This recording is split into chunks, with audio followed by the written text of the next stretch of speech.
James Galloway Haddock, the most dangerous man in America, was born in 1970 to a pair of prominent lawyers. Haddock had a well-educated and extremely privileged childhood. He consistently landed at the top of his classes and eventually graduated summa cum laude in criminal law from New York University Law School.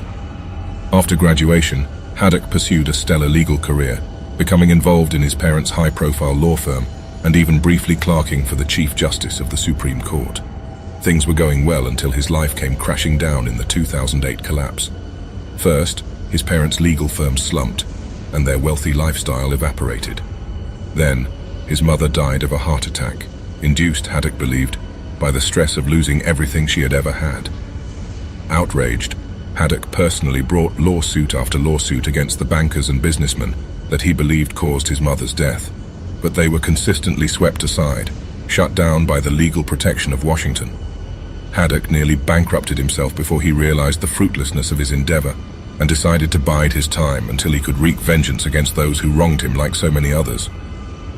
After taking up a professorship at his alma mater, he led a distinguished but overall quiet career through the early 2010s. Behind the scenes, however, he was dipping his toes into political activism.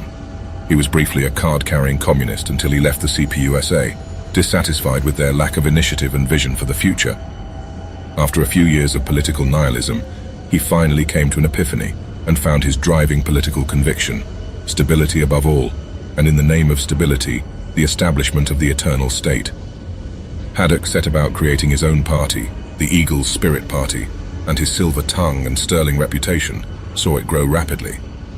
He founded the party on the basis of anti-democratic ideals and unity in the population, though he never let on his true guiding intentions to any but his closest lieutenants. Now finally in control, Haddock stands triumphant over all those lesser men whose vision could not hope to equal his own. A dark shadow has fallen across the political landscape, and even now, many are unaware of just how strongly the snake has coiled around their necks.